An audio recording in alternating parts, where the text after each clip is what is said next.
Hello, welcome to Think About It. I'm Sylvia Henderson, your host, and I invite you to tune in, take what you see and hear, and, well, think about it. So today, my topic is going to make you think, especially if you're a business owner or a professional who works for a business. We're going to talk about a specific market, and that is customer service and doing business in the African American community. And I'll say Black community because it's easier and because I can. So we're going to talk about customer service and really doing business in the Black community. And my guest today is an expert in that area. And my guest is Karolyn Marshall. And she is a coach. She's a business coach, customer service coach, who focuses on business in the Black community. So Karolyn, welcome to Think About It. Thank you so much, Sylvia. I'm so happy to be here. And I am intrigued by the topic, A, obviously as a business person, but B, as someone who's experienced businesses as a Black person and the customer service or lack thereof at times. So I'm going to ask you the first question that I ask all of my guests, and that is, how in the world did you come to make this your specialty, your area of expertise, other than the fact that you're African American, I presume? Yes. You can't assume these things anymore. But yeah, why and how did you make this your business? Well, all of this is, I say, I blame it on my daddy. On your dad? So when we were younger, I come from a large family. There was eight children altogether. And my father, whenever we would go to places, my father would note or point out to us, the customer service that's taking place. So he would see, whether it's positive or negative and bring it to our attention. And over the years, I just saw that and I decided to pick up the mantle on that and to make that my focus because that is a passion for me. So yes. Blame it on my daddy. I think many of us can blame things on our dad because I was daddy's girl too. So okay, a lot of the thinking I have is because dad would point it out to me. So did you have a business prior to becoming a coach? Did you train to be a coach? Kind of that far back. How did you get to? Actually, I started off as a school teacher. So I'm a former school teacher. I taught for almost 8 years. But while I was school teaching, I also did customer service part-time jobs. So while I'm teaching, I'm seeing the aspect of customer service from two different sides, in the classroom and also in the retail sector. And I kept saying to myself, you know what, something has to be done about this. And I decided to step up to the plate. Okay.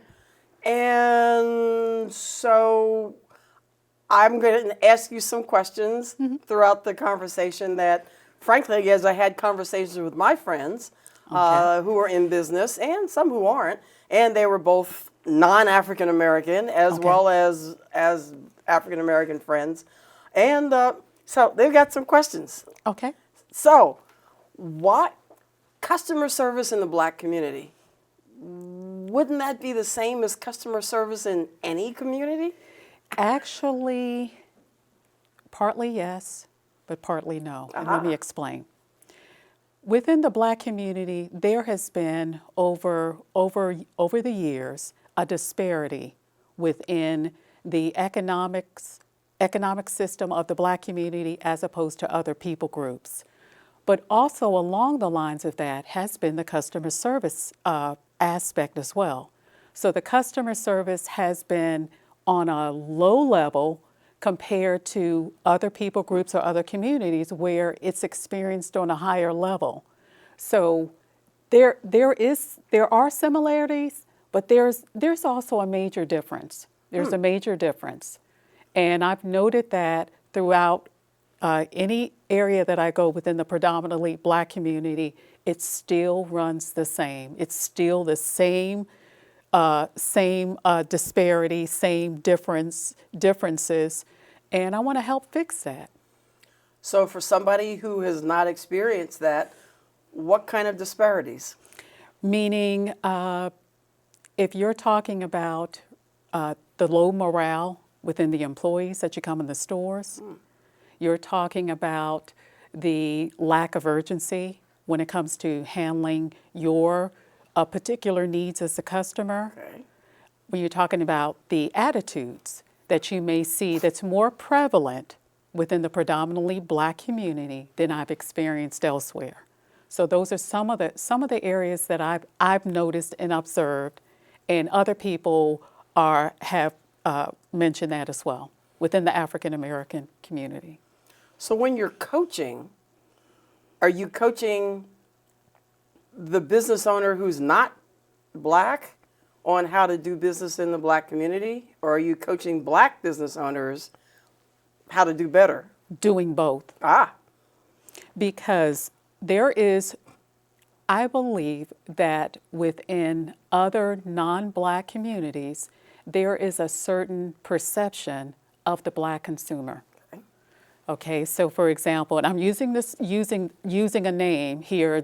I'm not blaming this on this particular person's name. So you have a Raheem. So Raheem comes in the store.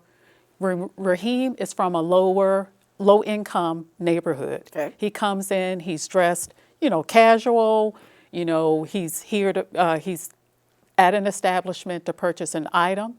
Whereas you have Sean is in an upper class neighborhood. Sean comes in with a suit.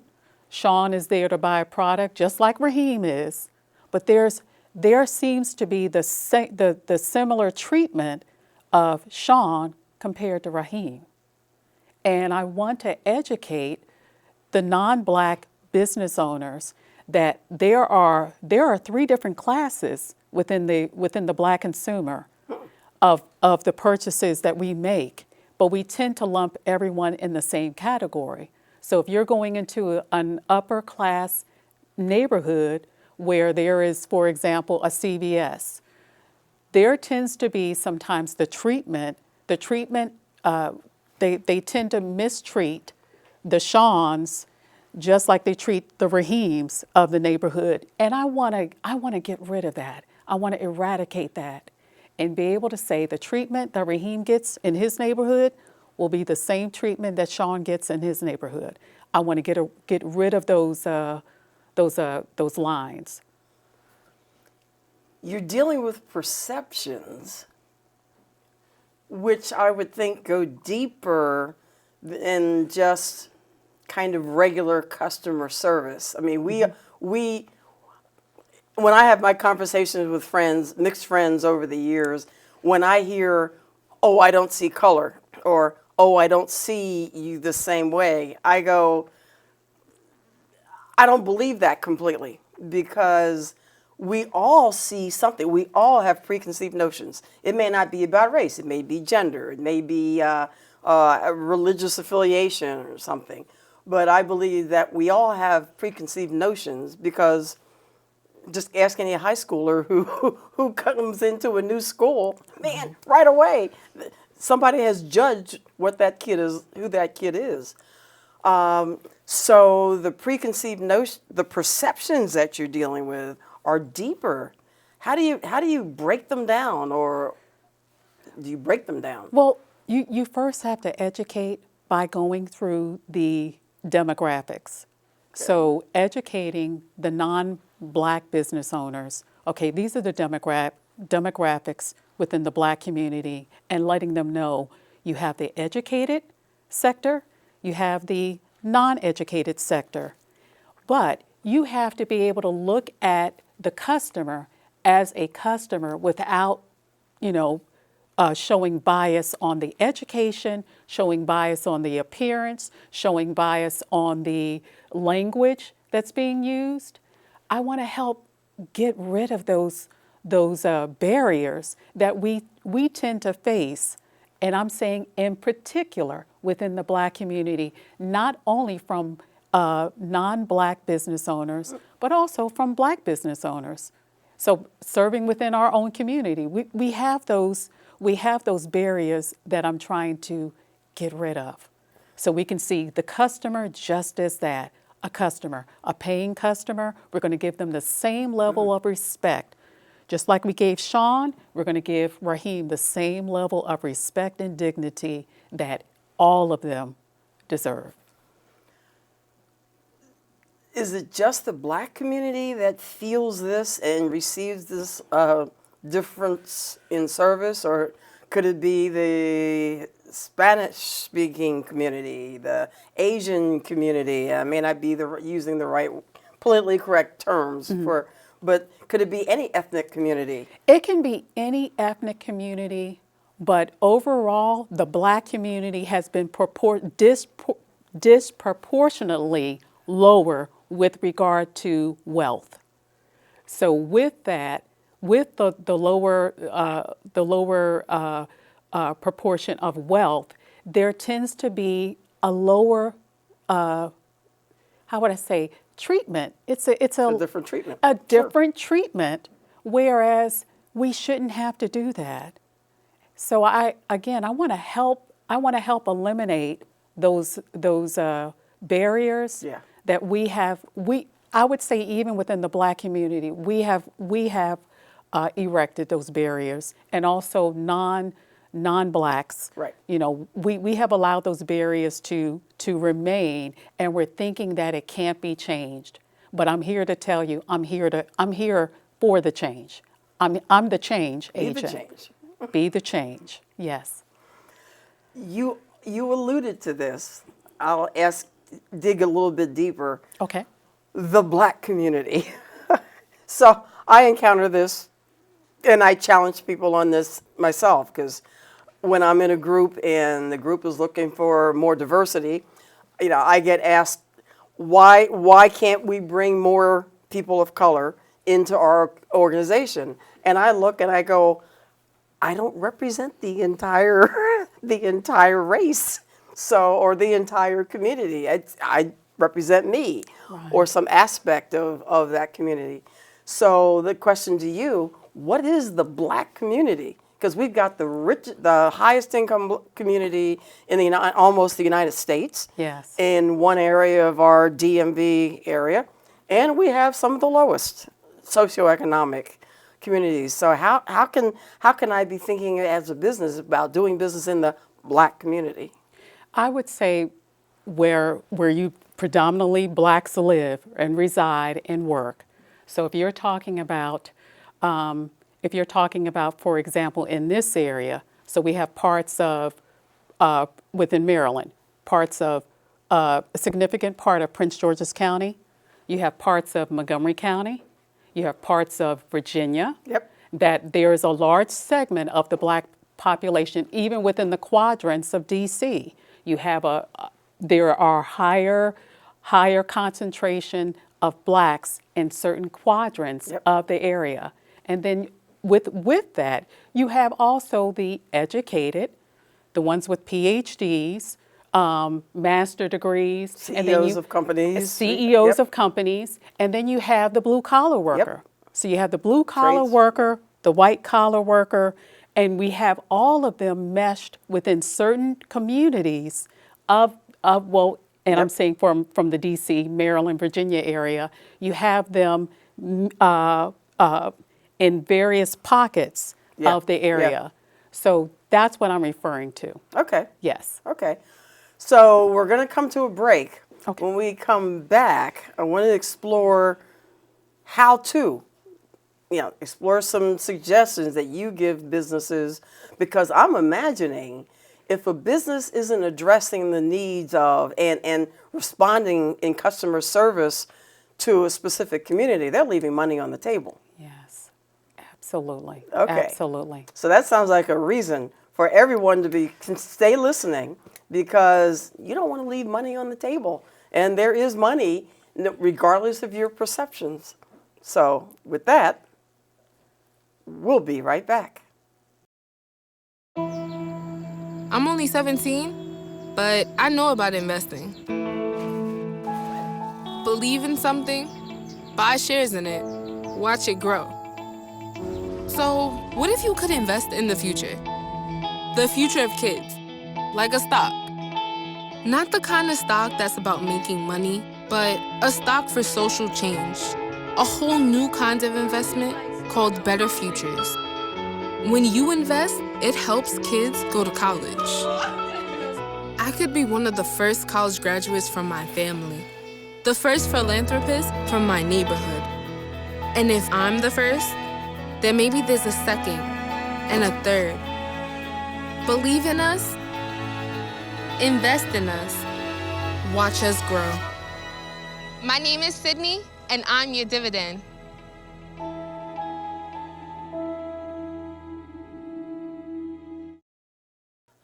Hello, welcome back to Think About It. I'm still Sylvia Henderson, your host, and we are still talking about doing business in the Black community and customer service when dealing with or when working with, when serving the African American customer or client.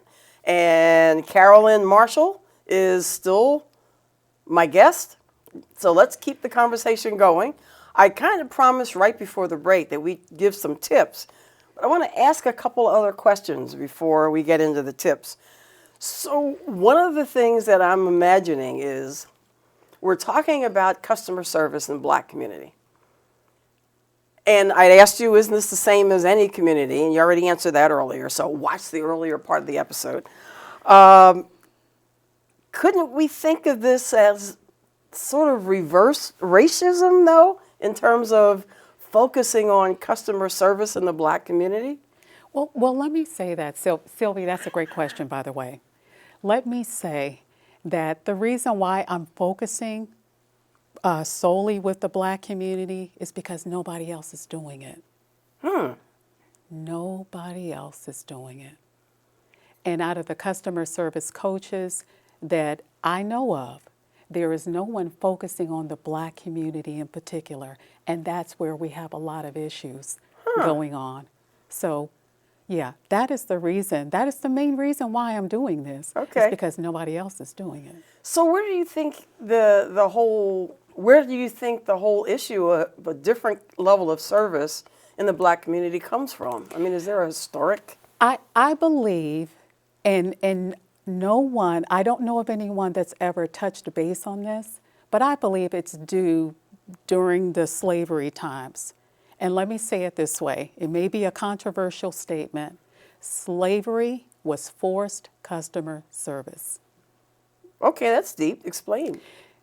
In other words, slaves were forced to provide customer service to their masters, Okay. to the families, to the entire country, Okay. or the world during the times of slavery. And when slavery was abolished, that mindset was never freed. We were never freed from that mindset. It got passed down from generation to generation. And here we are, laws have been changed, we have been freed, but we are still shackled to that mindset. So now when you come in a store and, somebody, you want to be served, they're looking at you like, I'm not doing this. I'm not doing it. Because I can think of people who say, hey, slavery was 300 years ago or whatever number of 100 years ago. And I have never treated, quote, I've not treated anybody that way, any differently. That happened way, way back. So why are we still hanging on to that? Because we have not actually brought that to the forefront. We've talked about it, and sometimes slavery is kind of pushed under the table. Yeah, well, we've already been freed. We don't want to talk about that. But you have to go back to the roots. You have to go back to your roots and discuss it and say, hey, are there still lingering effects of the mentality of slavery that we have never let go within our community? So, and I'm probably going to bounce back and forth a little bit, but some tips. So if I'm a business, say I'm a non-Black business owner, and I'm looking to have a business or already have one in a Black community, what are some of the things I need to be careful about or cautious about or consider if I'm going to do business with that market? I would say, first of all, you have to develop relationships within the community before you decide to do business in the community.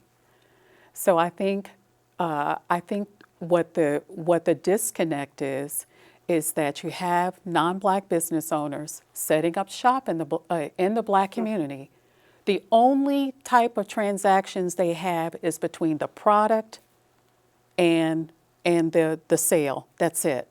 So when they leave, there's no further relationship between them and the customer until the customer, returns. So there's no type of community contact, there's no type of community, discourse that can take place so that when Blacks do come in their establishments, they'll feel more a part of that establishment rather than I'm just giving you my money. And then in some cases, not in all cases, some of the non-Black business owners tend to mistreat the customers coming in. So one thing that I have not, I don't know of, and I don't have, any proof, and someone can correct me on this. I don't know of any, let's say, for example, the Asian community.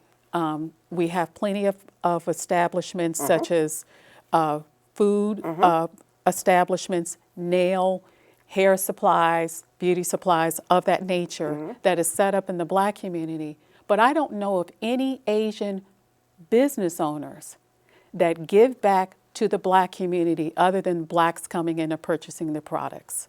I don't know of any. Okay. And I stand to be corrected if I'm wrong. I don't know of any. I'm sure that'll bring up a controversial comment here or there, because there are probably. Right. What you're saying is almost an example, though, of how anyone else watching this might feel if you weren't a part of, if you haven't experienced or you can't identify with a specific demographic, then you're not aware of other demographics and how they might respond. I don't know where I'm going with this, other than just like we are not Asian. Right. And so we're not aware of what others may think or be doing. The same could be said about a non-Black business owner. They're not aware of how we feel or how we're feeling, real or not. So it almost comes down to the relationship, as you're saying, and kind of putting yourself in somebody else's shoes. Absolutely. And that's what I want to do. I want to bridge the gap. So when you have non-Black business owners setting up shop in the Black community, you've got to understand the dynamics of the Black consumer. So if you're talking harshly to us, if you're following us in the store. Just getting ready to say, I have been followed. That's happened to me several times until finally I turned around and talked, and I asked the gentleman, "Are you following me?" And he's looking, "Oh, no, I'm not." I'm like, I feel like you're following me. So you have to be able, again, to engage with the Black consumer before they give you their money. Engage with them. Find out who they are. Find out who these individuals are, and don't lump everyone in the same category. Yeah. So I think it's very important. And once you get the relationship going, the Black consumer, and I'm saying this from my perspective, I'm not sure how it is on from your perspective, Sylvia. I'm very loyal. Okay. So when I have somebody that takes care of me, that treats me well, has the prices are reasonable, I'm going to keep coming back to you and coming back to you. And I think that the Black community, I think we tend to be pretty loyal. Yeah, I was just thinking, what are some of the advantages to me as a business owner to do business in the Black community? And you just touched on probably one of the primary ones. Yeah. Loyalty is utmost of utmost importance within the Black community. They need to know that you're going to be loyal to them. So when they come in your establishment, for example, you're not going to follow them. Yeah. You're not going to not address them. You're going to treat them with the respect and dignity that every customer deserves. So when you do those small little things, you will be surprised at the, how would I say, the Black consumer will feel more a part of, and they will know that their money is good with you. Does this come down to even the products that you offer? And I probably thinking more of the of hard goods in terms of products. A product in the Black community, if you have a store that sells hard goods, groceries, cosmetics, whatever, Okay. that you're really serving the community with cosmetics or with products that are specific to that community. Okay, rephrase your question. I wanna make sure I'm understanding. Do you advise business owners to make sure that their services or their products truly meet the needs of their market? Absolutely. So that's where, again, you have to dialogue with your community. So if you don't have a dialogue with the community that you're serving, you may be giving them things that they don't want. And if you're talking about the Black consumer, there are certain products that pertain to us that may not pertain to other non-Black groups. For example, the hair care products. Yes. So that is number one. And with the Black community being the largest consumer of Black hair products, I think it's almost 8 billion, I believe. I think if I remember correctly, $8 billion that we are pouring in every year with buying hair care products. So we're not only the largest consumers of Black hair products, fast food, furniture, cleaning items, because you know, Big Mama got to have that house clean. We're talking about electronics. We are the largest consumers of these items. So wouldn't it behoove you as a business owner to say, you know what, I get a lot of my business from this particular segment of society. I need to beef up my customer service. Yeah. So we're coming to the end of the show. Is there maybe one other item, one other message that you want to give to business owners about doing business or customer service in the Black community that you can leave them with? I would say that in order for you to display great customer service to the public, the paying public, it has to be displayed to your employees. If you don't take care of those employees, they're not going to take care of the paying public, and especially within the Black community.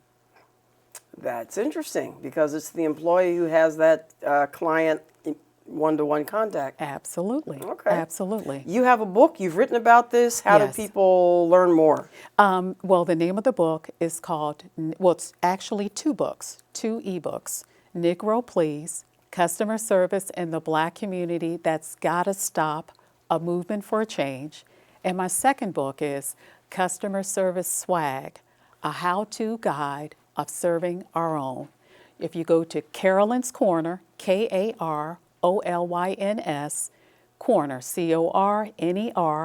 I have a form that they can fill out, and I'll send them information about the book, and they can get the goods on both books. Awesome. Karolyn, thank you so much for being Thank my you, guest and for Sylvia. talking about kind of a sensitive topic. It is. But, I like to do this every now and then. So thank you for being my guest. Thank you. And thank you for your time and attention to the program. I hope you got a little bit of insight, no matter what ethnicity you are or what demographic you identify with, about doing business in the Black community. Until next time, I invite you to tune in, take what you see and hear, and, well, think about it. I'm Sylvia Henderson. Make a great day.